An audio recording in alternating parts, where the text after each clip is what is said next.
আজ থেকে প্রায় ১৪০০ বছর আগে ঠিক এই উহুদ পাহাড়ের পাদদেশে লড়া হয়েছিল ইসলামের ইতিহাসের অন্যতম রক্তক্ষয়ী এবং রোমাঞ্চকর এক যুদ্ধ, উহুদের যুদ্ধ।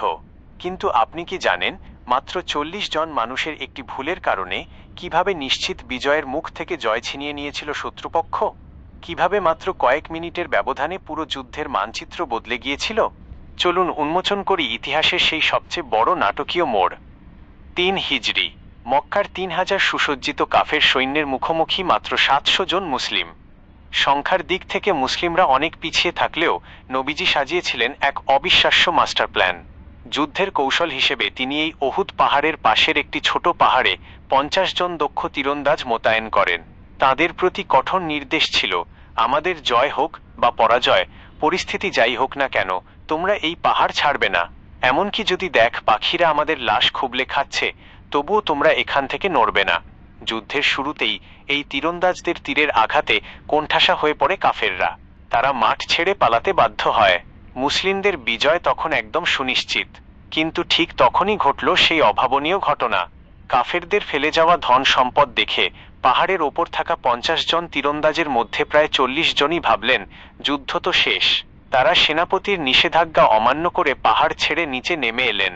পাহাড়ে রয়ে গেলেন মাত্র ১০ জন। আর ঠিক এই মারাত্মক ভুলটি দূর থেকে লক্ষ্য করছিলেন কাফেরদের অশ্বারোহী বাহিনীর বিচক্ষণ সেনাপতি খালিদ বিন ওয়ালিদ, যিনি তখনও ইসলাম গ্রহণ করেননি। তিনি দেখলেন মুসলিমদের পেছনের দিকটা এখন সম্পূর্ণ অরক্ষিত।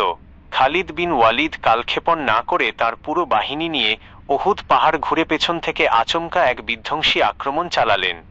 মুহূর্তের মধ্যে যুদ্ধের পুরো চিত্র উল্টে গেল। বিজয়ের উল্লাস রূপ নিল এক ভয়াবহ ট্র্যাজেডিতে।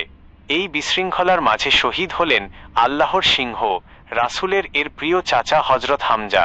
কাফেরদের পাথরের আঘাতে স্বয়ং নবীজির পবিত্র দাঁত মোবারক শহীদ হল। তিনি গুরুতর আহত হয়ে মাটিতে পড়ে গেলেন। চারদিকে রটে গেল, নবীজি আর বেঁচে নেই।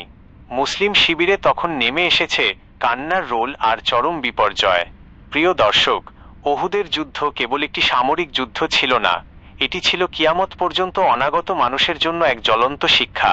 উহুদের এই প্রান্তর আজও আমাদের মনে করিয়ে দেয়, নেতার নির্দেশ অমান্য করা এবং সাময়িক লোভের পরিণতি কতটা ভয়াবহ হতে পারে।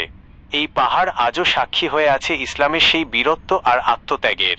ভিডিওটি কেমন লাগলো কমেন্ট করে জানান।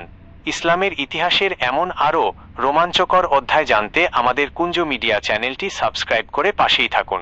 দেখা হচ্ছে পরবর্তী ভিডিওতে। আল্লাহ হাফেজ।